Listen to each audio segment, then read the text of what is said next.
Hello everyone, my name is fjenner. I work in communications for Forest Peoples Programme, and I'm here today supporting the International Indigenous Forum on Biodiversity during this working group. It's a privilege to work with these wonderful people who have such a wealth of knowledge on the conservation of biodiversity and its sustainable use. And in this press conference, they're going to be speaking about some of the main issues that they're going to be engaging with during these meetings, as well as ideas and recommendations on how to successfully implement the Kunming-Montreal Biodiversity Framework. So I'm just going to go through and introduce our speakers today. So we have Viviana FIgueroa, who's going to be talking about the new program of work. Chrissy, who's going to be talking about Target 3.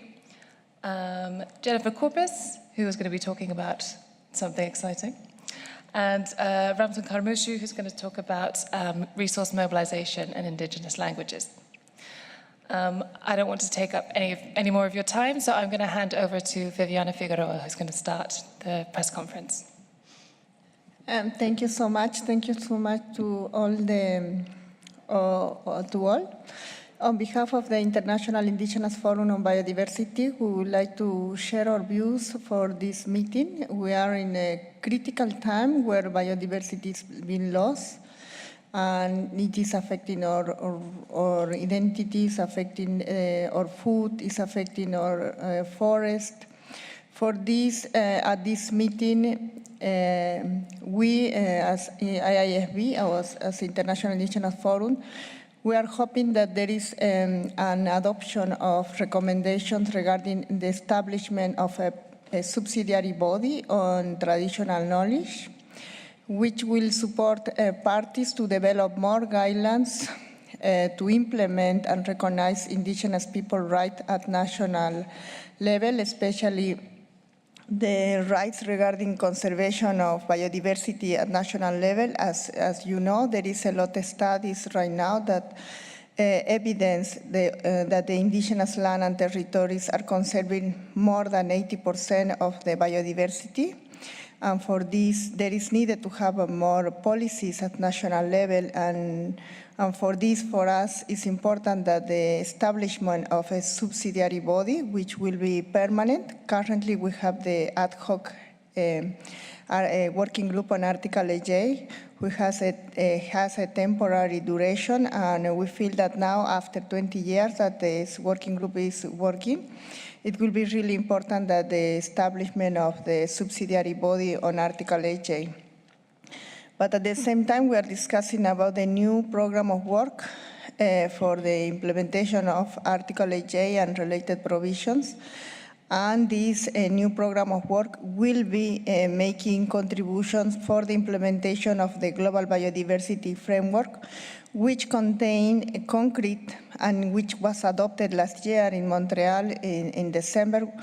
It's recognized in its Section C, the role contributions of Indigenous peoples to conservation of biodiversity and sustainable use, and also it's recognized in 8 targets from 23, the rights and role of Indigenous people in conservation on biodiversity. For this, we really think that this meeting should be making important progress to implement this target that is up to 2030, and it's very little time that we have.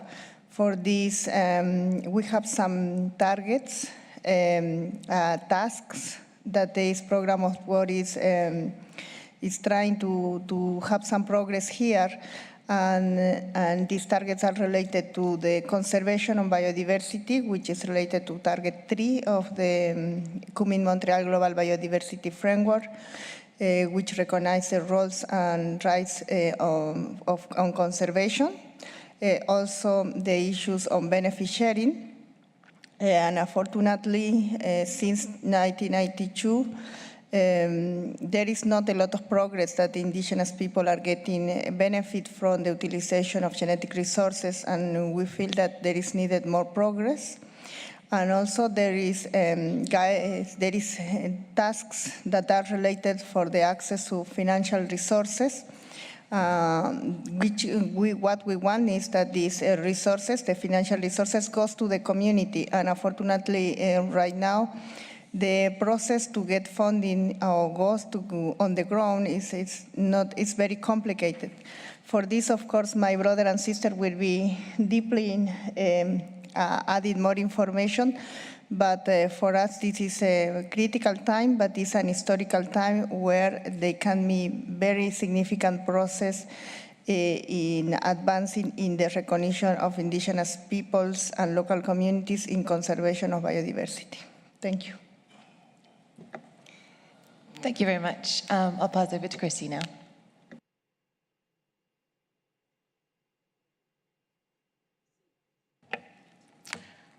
Thank you. I'm Chrissy Grant. I'm Eastern Gugunyalanji from the northern part of Queensland in the wet tropics, and Torres Strait Islander is my heritage. I've been working in this space for quite some time as Indigenous heritage, but also looking at land management and protected areas. I'm talking about Target 3 today, and Indigenous peoples have had their traditional knowledge handed down from elders and knowledge holders for generations. It was not written down until more recently when governments and researchers wanted to know, what do they know that we don't know? And so therefore it was started to be recorded and information, but at the same time, it's really crucial that Indigenous peoples understand and know and have applied free, prior informed consent, the benefits of sharing their knowledge, and also looking at ensuring that their Indigenous cultural intellectual property is protected. So the sharing of benefits of genetic resources, traditional knowledge, including traditional knowledge associated with genetic resources, is really an issue where processes have to be put into place so that there's no detriment to the traditional owners or the Indigenous peoples, and that sort of they are empowered to be able to manage and control their own data and their own destinies. And the UNDRIP, the United Nations Declaration on the Rights of Indigenous Peoples, goes some way to actually address those issues, but it's the implementation that matters. It's fine to write it down, but unless it's implemented properly,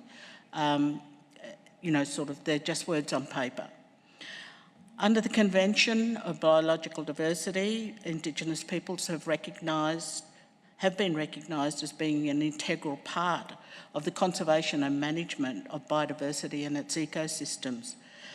But we have not been able to stand shoulder to shoulder with the same equity as others in the CBD processes. The Working Group 8J has been in place for 25 years, and we feel that it is well and truly overdue that Indigenous peoples have a stronger voice in the CBD system.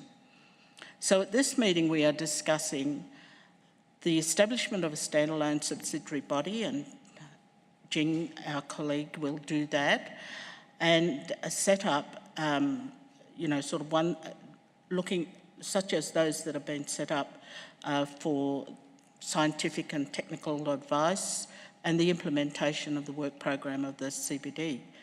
We're also discussing what the program of work for the Working Group 8J is, or the standalone body, whichever is the decision of which path that will be taken. But it's important that ethical best practice is applied and implemented to ensure that Indigenous peoples obtain the same or equal knowledge, acknowledgement and recognition of their contribution to the management and conservation and the preservation of their cultural existence, their livelihoods, and their continuation of practicing their traditional knowledge. So that includes a number of components within the proposed Target 3 that need to be reinstated in the program of work. For example, strengthening programs aimed at traditional knowledge associated with genetic resources, undertaking studies mainly looking at digital sequence information on genetic resources, but also Indigenous peoples and local communities on the best practice cases of access and benefit sharing and effectiveness and governance role of databanks and databases.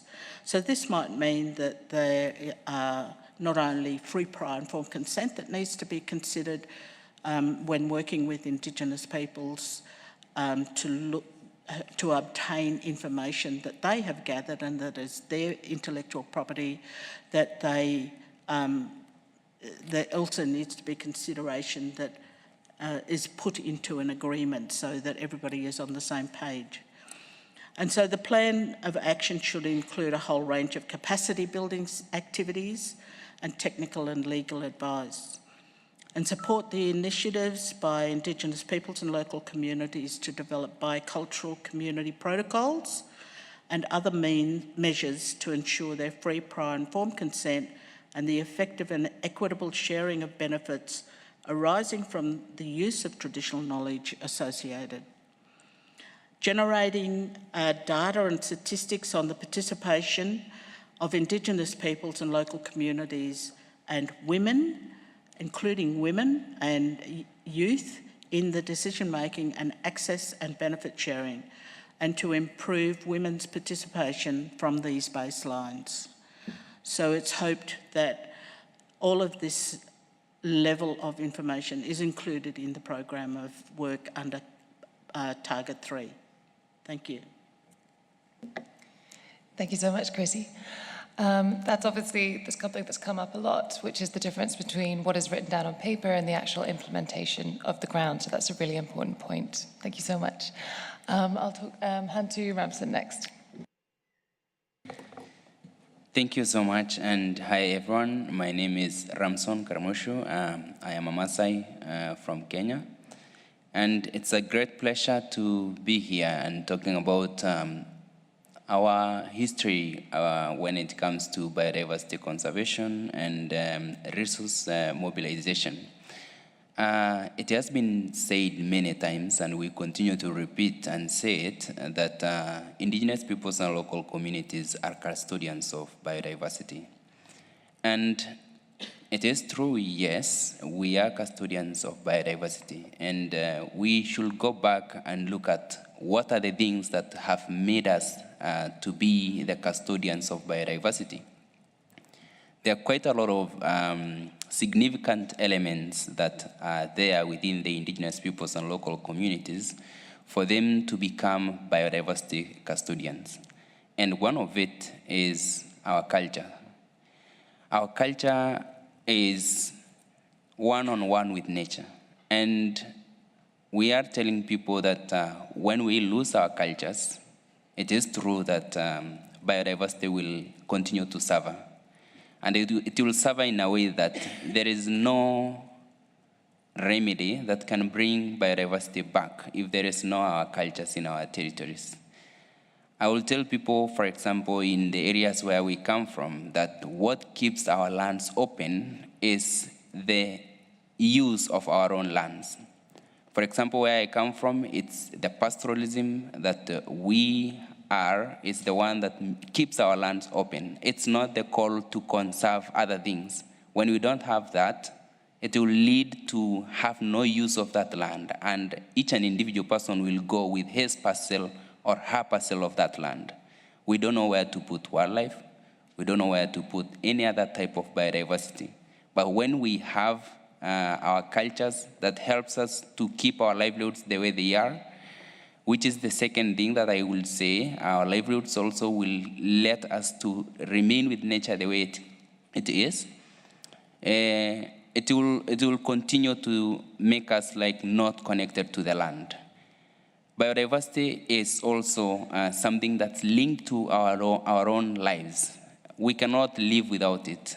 We have very strong links to plants, and we also have very, very strong links with wildlife.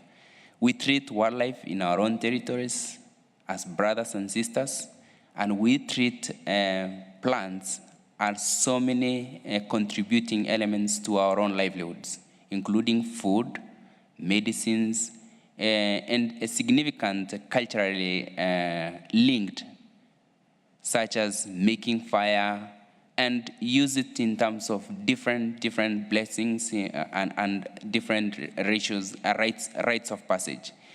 All these elements tells us how we are clearly linked with nature. And whenever we're talking about all this, and we are talking that in a way that we cannot be separated with nature, I think it seriously needs to continue to be protected. And we face a lot of challenges. Being custodians of nature, there are quite a lot of things that we call for now. We call for resources to continue keeping this nature the way it is. And that's why Indigenous peoples and local communities are calling for resources to continue keeping them there in that land and making them more custodians of nature and biodiversity that we have been talking about. And it confuses people a lot when Indigenous peoples and local communities talk about direct financing. And I think it is a big confusion because when we say direct financing, you leave us and then you go lock yourself in a room and think about it yourself. I think it is very important also to call us and engage us like, what do we mean? It is a package that we have given you, like direct financing, but you'll now go and try to relate with the kind of programs that you have and think about that, placing it into our own livelihood, our own selves as Indigenous peoples and local communities. It has been said time and again that Indigenous peoples and local communities do not have the capacity to manage big grants. It has also been said that we do not have the capacity to fill big proposals.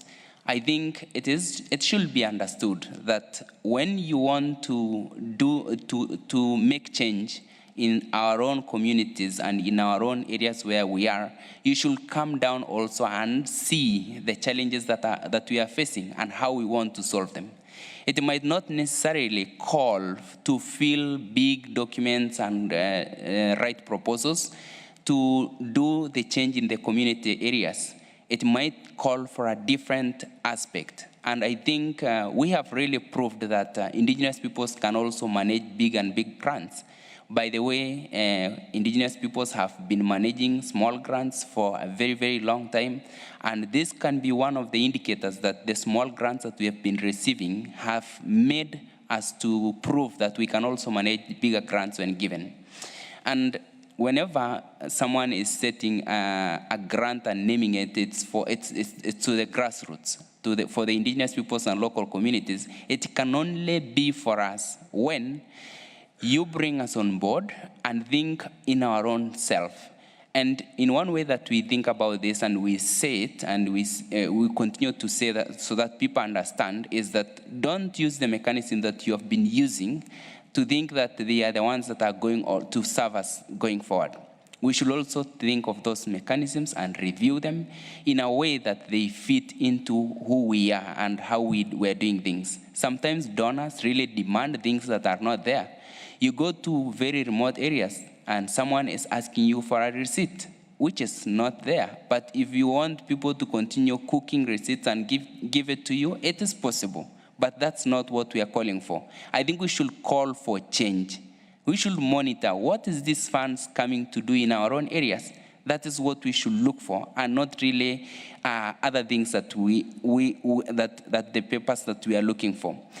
I think when we review in that manner, we're also talking about like the Indigenous peoples have their own incapacities, but it is also a big problem for the funders and the funders and financial partners who have funds. It's also very good for them to build their own capacity to understand us better and to understand us in a way that they can give us grants and trust us with them. Because I think the other big challenge is the trust. People who are putting out these grants, they are not having trust with the Indigenous peoples and local communities. You first of all need to change your mind. 100% trust that we are going to do the work, and then from there you come down to the ground, and we will show you the results at the end of the day. There is a lot of discussion today here that we are talking about the languages. The indigenous peoples also, when we're talking about languages, it's a very, very important aspect. When we lose it, we lose our cultures. It will continue to lose so many things. So we are now talking about the languages also being one of the aspects of indigenous peoples and local communities that we really need to protect. And when we protect it, we will save so many other things that those languages are carrying.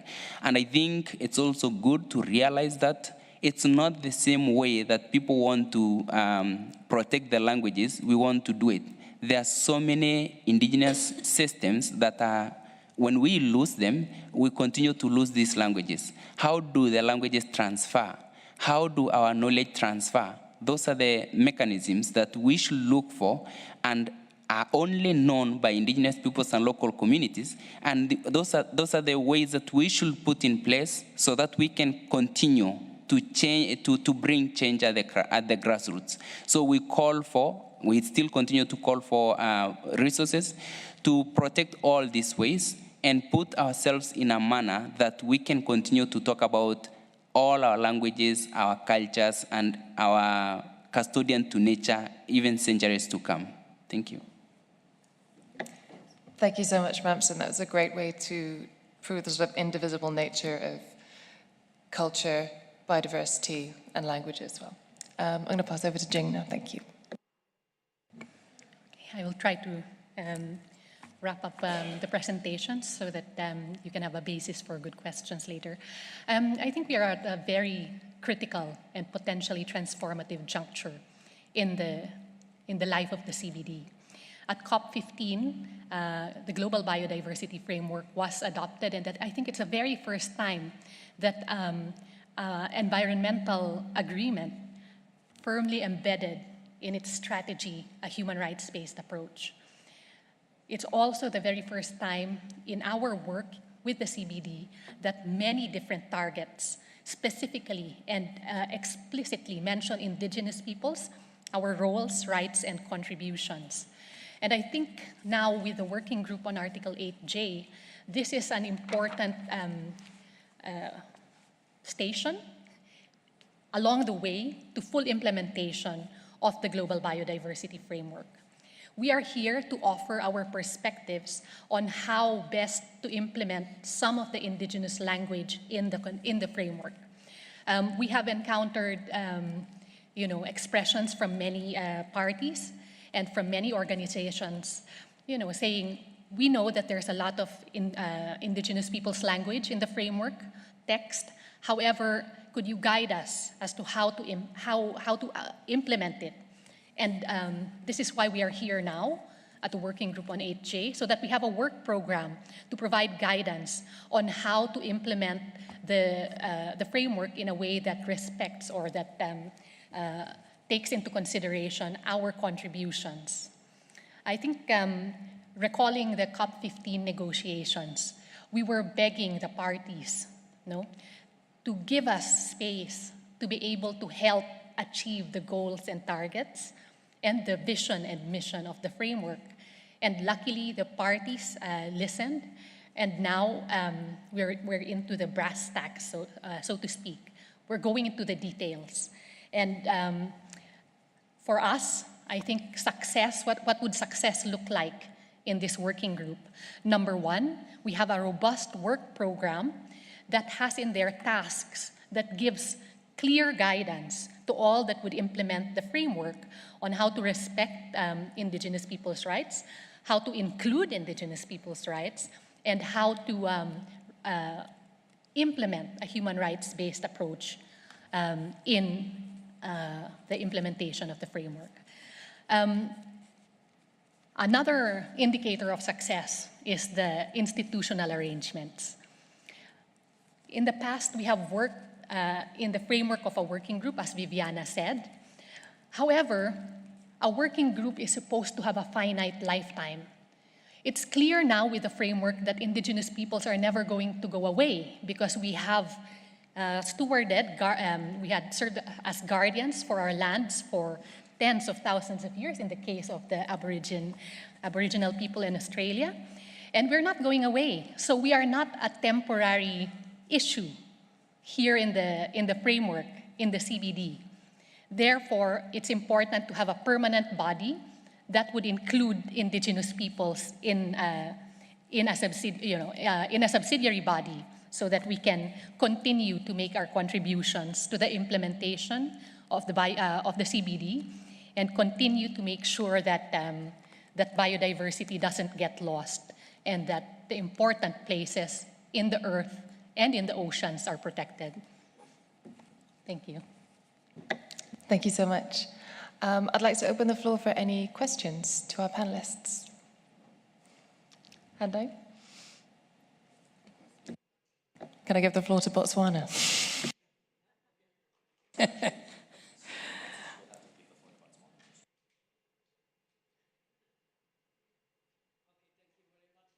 Oh, sorry, can you request again? Thank you very much for your relevant intervention. My question is addressed to all panelists. Article 8G is a main point of the Convention, and Indigenous people is the basis of this article. Okay? And the existence of people, Indigenous people, is taught language, as Descartes, cogito of Descartes, said, Descartes said, I think, I exist. People Indigenous, we Indigenous people, I speak my language, I exist. My question, how can you imagine the application, the best application, like said, the best application of the global biodiversity framework without recognize of language Indigenous people? Now when Indigenous people, now that there will be not traditional knowledge without language. Don't you see that there is anachronism in the text of HG? Thank you very much. Thank you very much. Are there any other questions we can take? Not Ferdinand. Oh. I give the floor to Benin. Okay, thank you so much. I'm Augustine from Benin, a national focal point of CDB. So thank you for your explanations about the links between Indigenous people, local communities, and biodiversity. You know, something is still confused for most people here is the difference between Indigenous people and local communities. So, you know, that was one of the points or debate point today, this morning. I think it will be interesting for us, I mean, African region group, to clearly understand what is the difference between these two types of groups. So before your explanation, I would like to understand myself, to clearly understand what is the difference between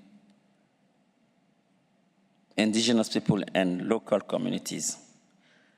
Why I'm asking the question, some people think that all African people are Indigenous people.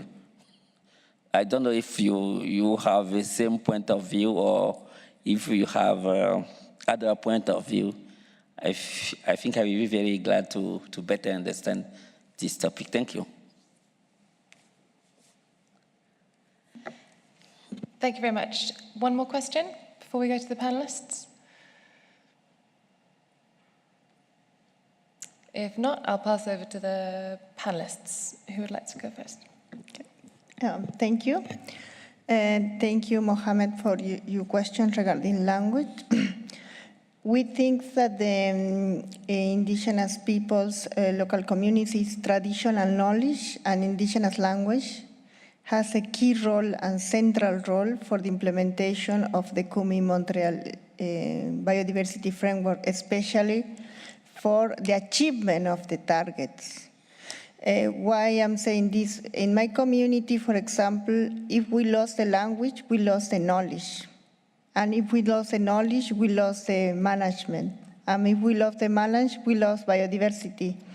And we lost also identity. And when we lost our identity, we lost of spirituality. Also, everything is connected, and its a central role is about language.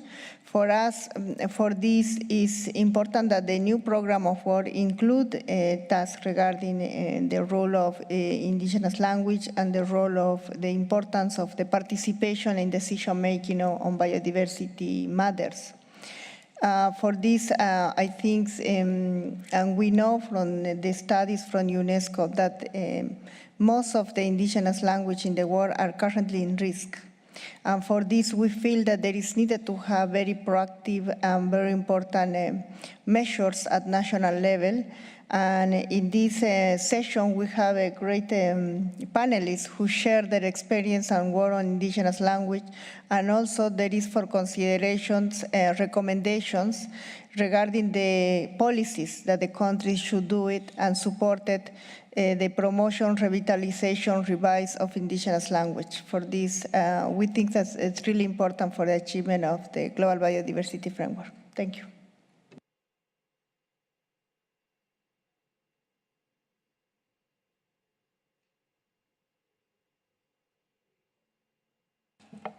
Thank you for your question, Hadi, on languages. We believe that, like in Australia, with colonisation, a lot of that was stripped away from us.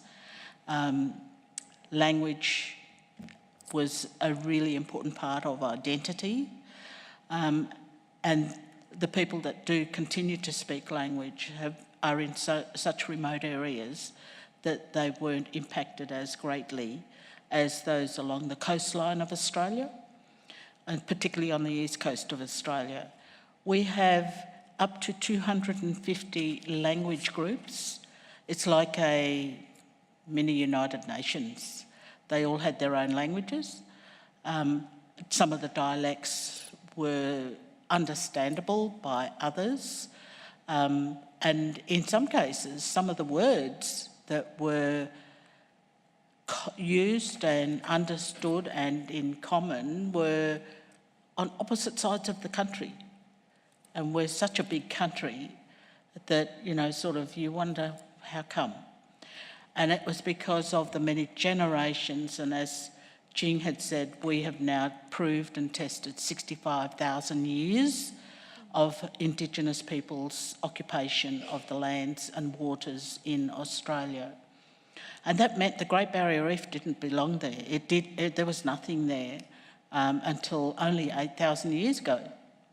Our people lived on that continental shelf.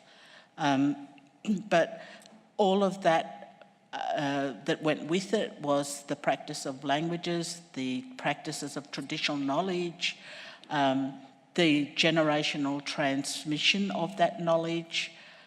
As I said before, the knowledge, traditional knowledge that Indigenous people have even today is not all written down. It's only when researchers and governments really wanted to understand, well, what are they doing that we aren't doing and what we don't know about? We want to know, so they then started to record it. And that caused a problem because all of that information, we have so much repository, millions and millions of film, tapes, written journals from researchers that is lodged within our peak body in Australia called the Australian Institute of Aboriginal and Torres Strait Islander Studies. And, in one way, we know that the way that they did all of that was wrong, But in one way it was good because all the linguists deposited their research, their tapes of the spoken word, they're written down. It was never written down before, but they wrote it down. And yes, some of the spelling's a bit off, but communities, particularly on the east coast of Australia, are now reviving their language. So it's a survival of languages that they are now teaching languages starting at preschool and in school. So they sing these little jingles and that sort of thing, but they go a little bit further every year. They learn a bit more about the language, plants and species and that sort of thing. So, and these are non-Indigenous kids as well. So it's Indigenous kids and non-Indigenous kids. New Zealand is a very different country to us. They only have the one dialect that is spoken right across the country, and that's Maori. And even all the government, you'll hear New Zealand government people talk language. They'll talk the Maori language. It's very hard in Australia because it depends where you are. But what has been happening with language in Australia is that there has been this move to actually rename places into their Aboriginal name.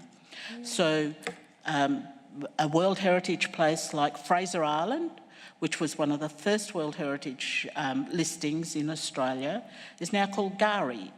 Gari is, and it's official, Gari is, you know, a place of welcome and a place of rest. And so I've never had the pleasure of going there, but I have seen a lot of photos and it's a beautiful, beautiful place. We have a tradition within Australia where we say it's either a welcome to country, where they speak language and welcome you into their country, into their traditional country, or it's acknowledgement of country. So if I'm on somebody's country and I don't have a traditional owner to actually do a welcome, and it goes from meetings in offices to big events like a big football game. They have welcome to countries or acknowledgement of country. So, you acknowledge the traditional owners in their traditional names, and you pay respects to their elders, past, present, and emerging. It's really important that those that are emerging are the younger people coming through to take over eventually.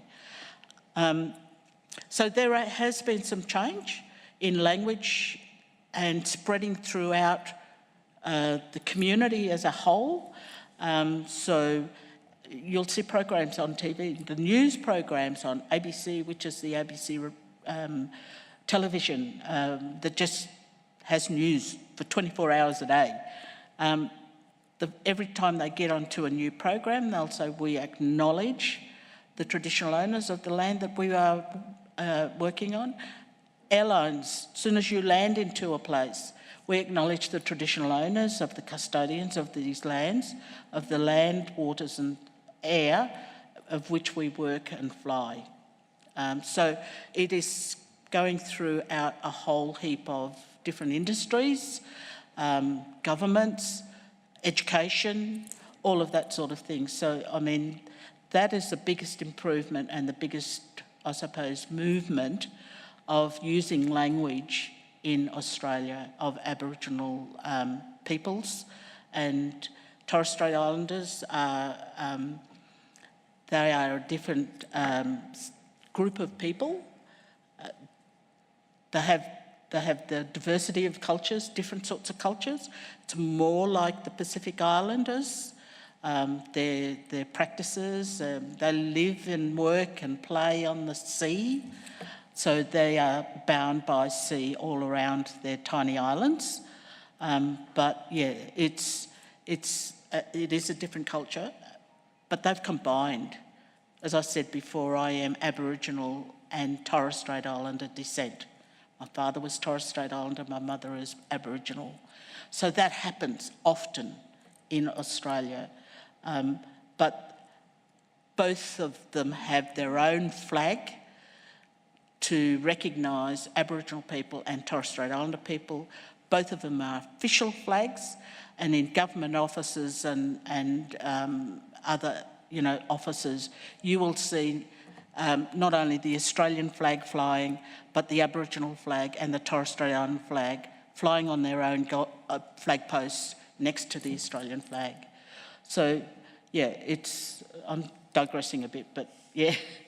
So there is some movement and improvement, and I won't bring up the 14th of October because I think people know what happened then.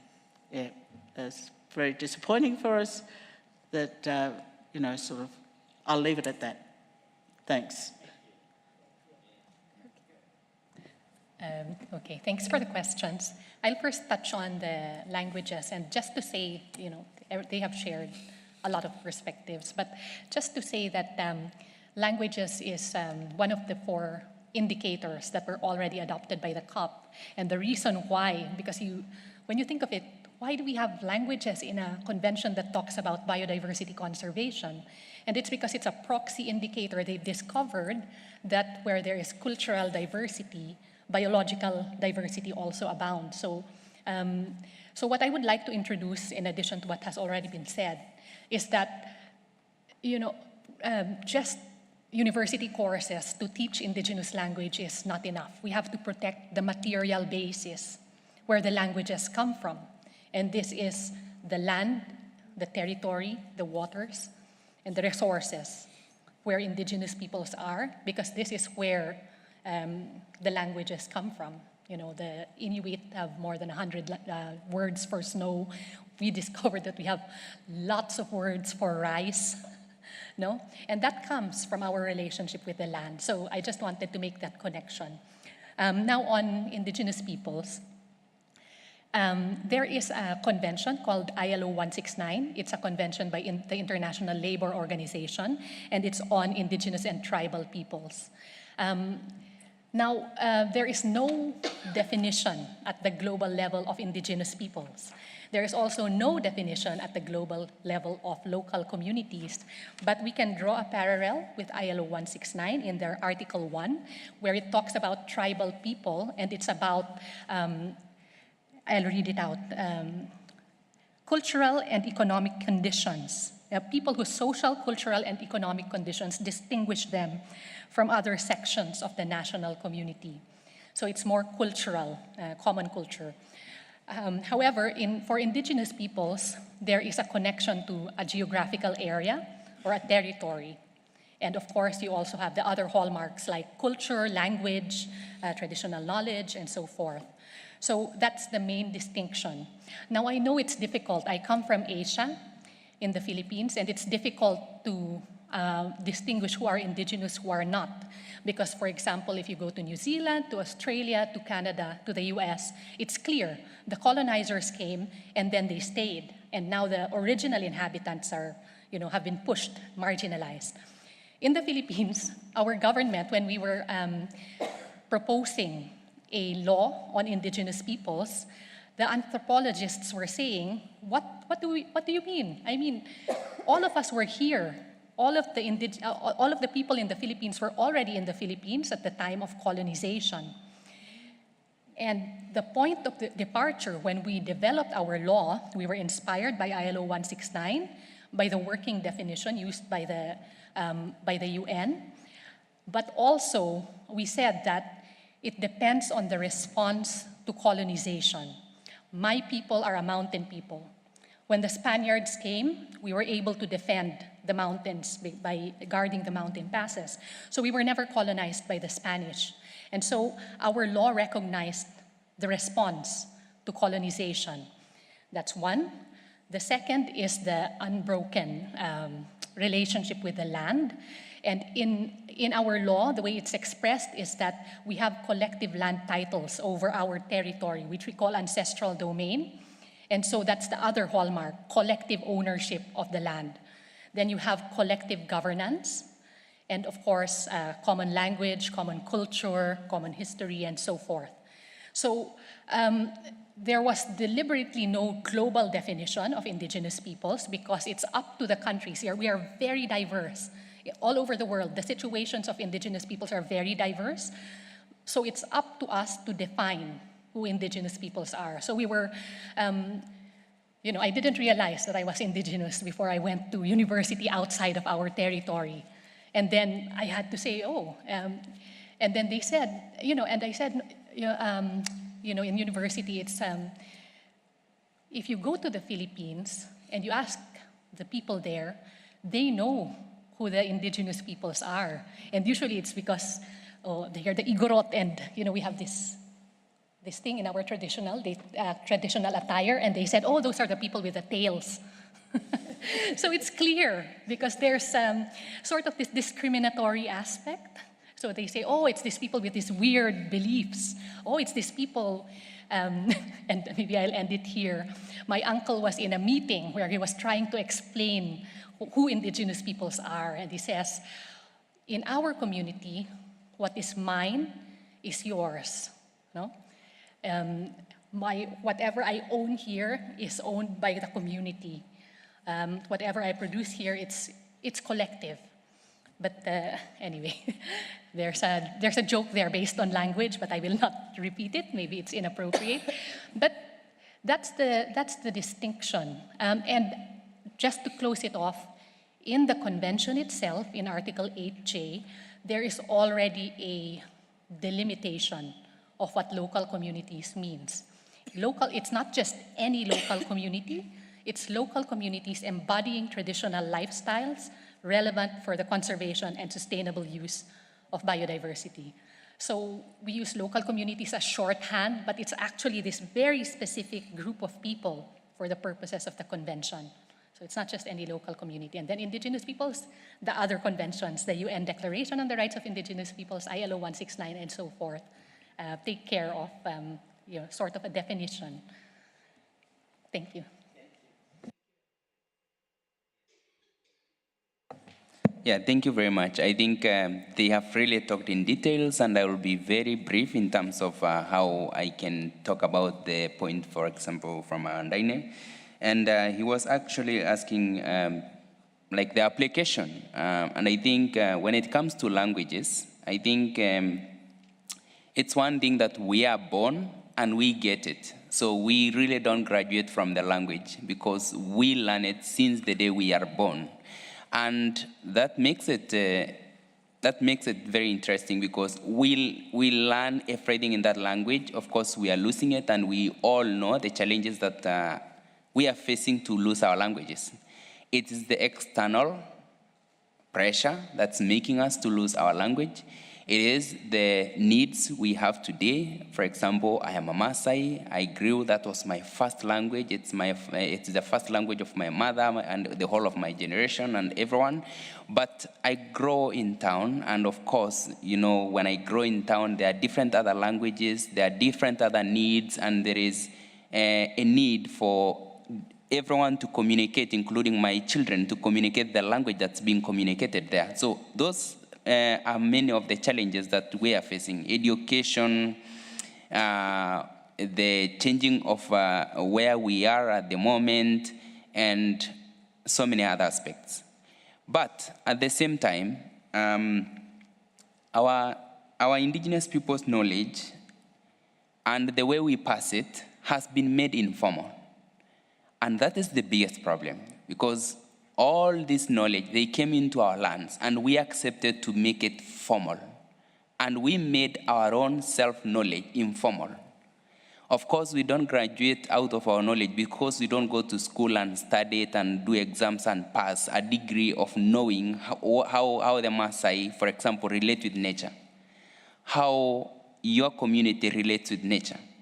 You don't go to school, and whenever you even quote what you know, the scientist will ask you, like, how did you learn it? Of course, I learn it because it is the experiences that I go through that makes me learn my relationship with nature.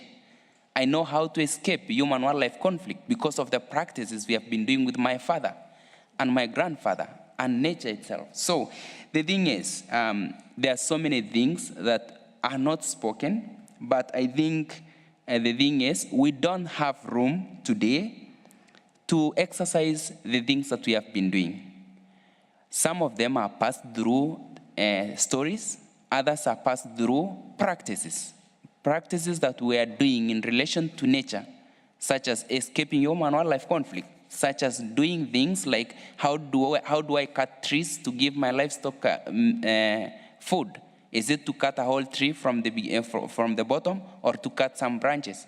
Those are the things that we are now losing because we are not doing it practically. I think those are the systems that indigenous peoples now and local communities are saying we need to recognize our own systems to pass our knowledge, to our own knowledge to our future generations. I'll be short, thank you. Thank you very much. I've just got another question through WhatsApp. So a journalist wants to know if you could talk a little bit more about the conflict between climate solutions and their impacts on indigenous communities. What change do we need to see on that account?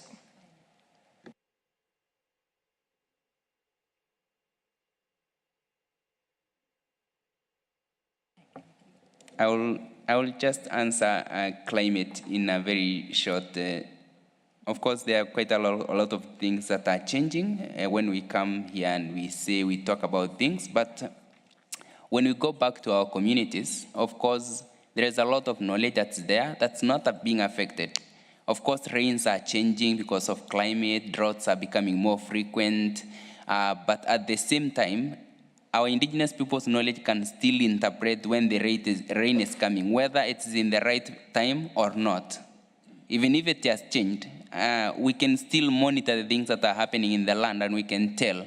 So yes, there is climate change, it has changed, but we can still interpret nature and say things are going to happen or not.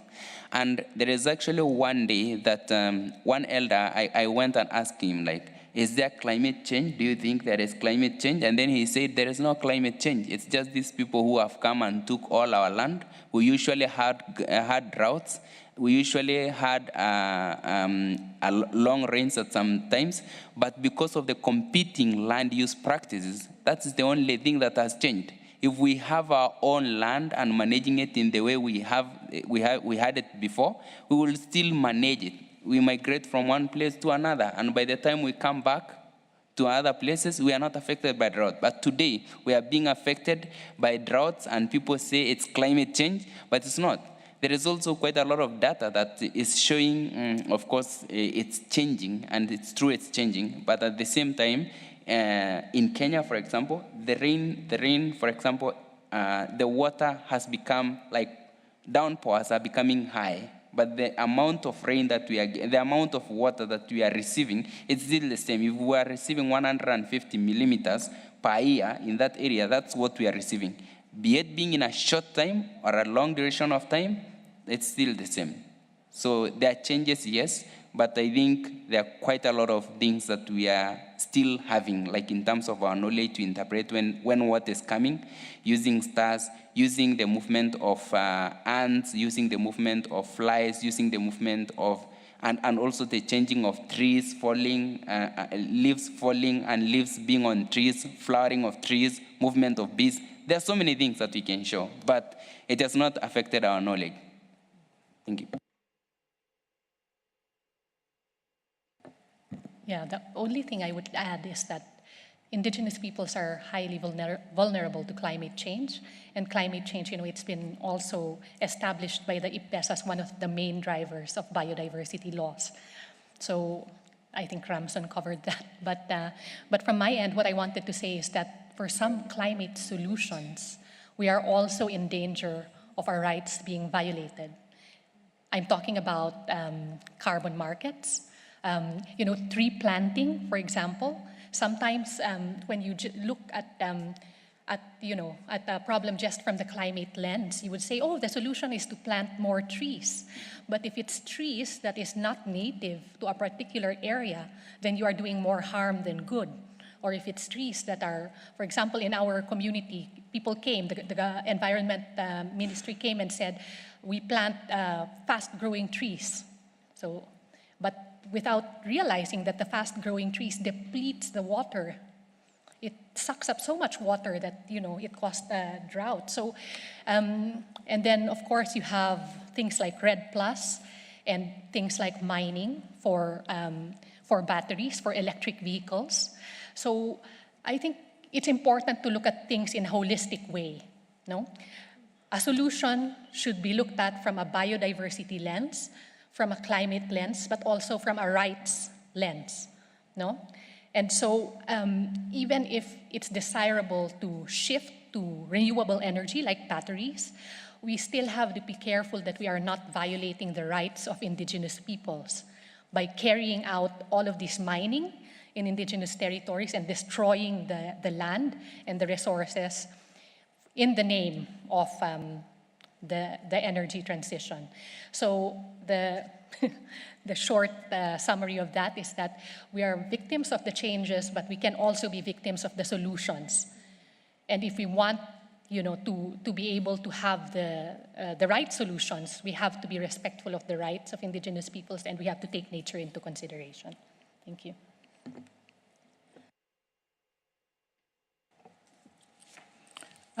Thank you.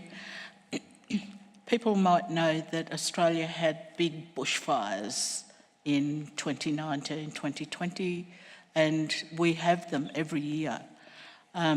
Part of the solution, we either have big bushfires or big floods.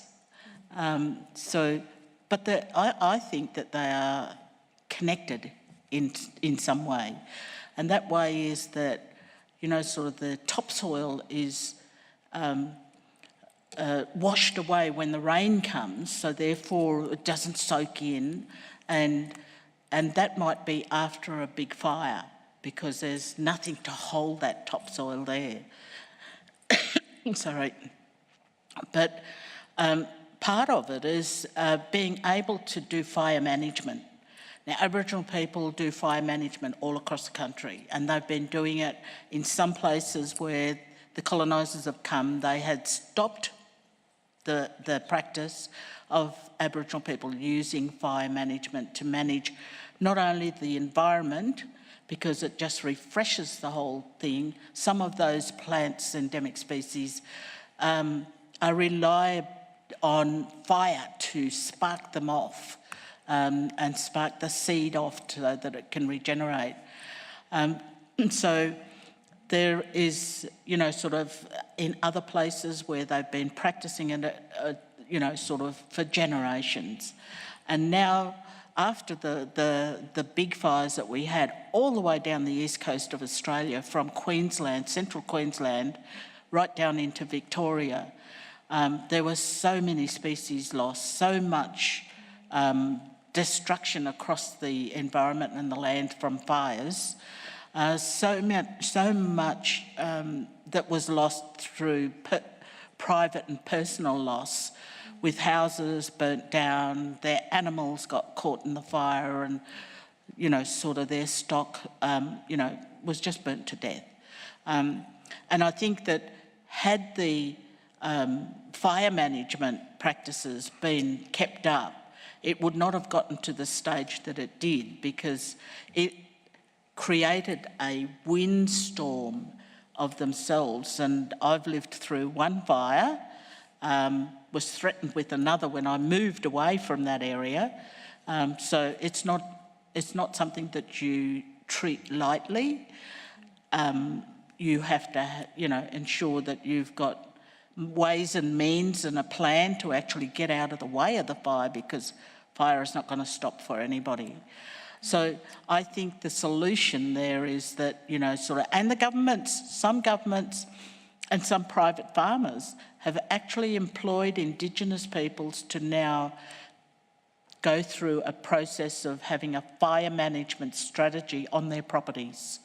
I know that there are farmers in Tasmania that, sort of have hired people from Queensland to what do we do in this, on a fairly large property in the middle of Tasmania, how can we control, sort of the threat of fire or the threat of floods even. So I think, sort of by using fire management practices is one way that can manage a whole heap of things. And it's called cool burnings, not cool runnings, like the movie, but cool burnings. So they burn it in the cooler months, so it's not a big roaring fire. It doesn't get away from them. They manage it really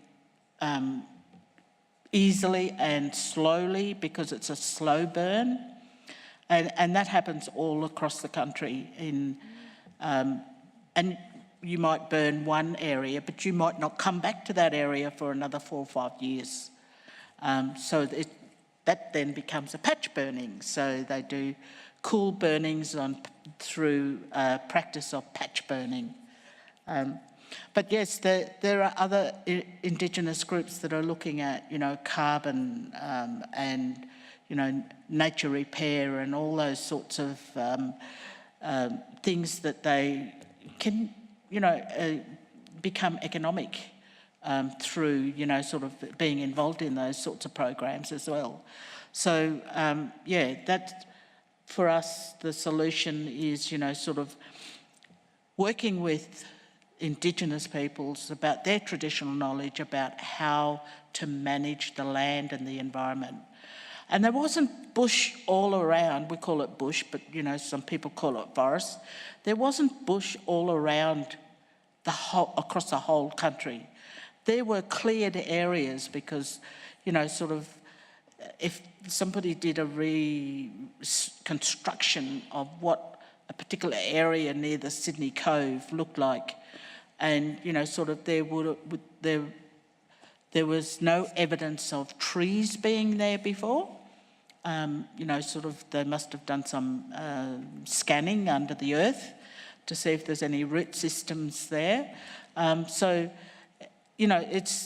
that's where the animals would have come out in sort of the morning or the evening, particularly kangaroos, which were always hunted for food. So they hid in the bush all day, they got out of the sun and that sort of thing. But then they'd come out to these cleared areas with all grassland. And that's where they'd get their food from. So, sort of people expect that there was bush all around, but that hasn't been the case. Not for the endemic species anyhow, but they've since grown other species there that has gone wild and become what we call, if it gets onto a particular register, they're WONs, weeds of national significance. So they've actually become so bad that it's gotten into water estuaries and things like that we can't control, or they have to be controlled by poisons, and they have to be careful there because then the poisons would run down into the waters of the creeks, and so you'd have dead, sort of sea life. One thing impacts on the other is what I'm trying to say, I think. Thanks. Thank you so much. I think we'll start wrapping up now, so if we could have short closing comments from everyone, that'd be fantastic. Okay. Thank you. Okay, thank you. No, it's like for us, the climate solution should come from the communities, like with the full and effective respect of their Indigenous people rights. We are currently, like in my country also, we are having a huge impact on our communities for the climate change. But at the same time, there is a lot of solutions that come from other places that are no solution. No? For this, is very important that any solution come from the communities with the respecting the rights. Thank you. Thank you, Viviana. Ramson, do you want to do closing remarks? Thank you so much. Maybe I will just maybe put all my comment about climate change in one sentence. That, the effect of climate change are there, yes, but it has not affected our knowledge. We can still interpret nature. And if this nature can be captured, we can still be the solutions to combat climate change. Thank you.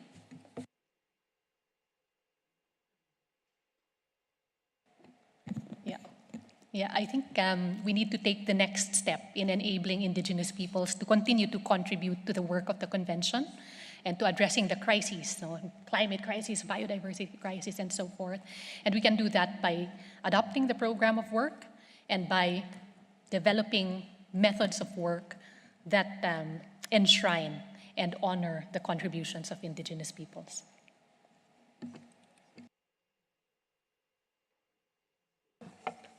I think, just to wrap up, I think what some of the Aboriginal and Torres Strait Islander people in Australia have done is to do their own climate change strategy, to have actions in there that make a difference, and they implement that through the land and sea ranges.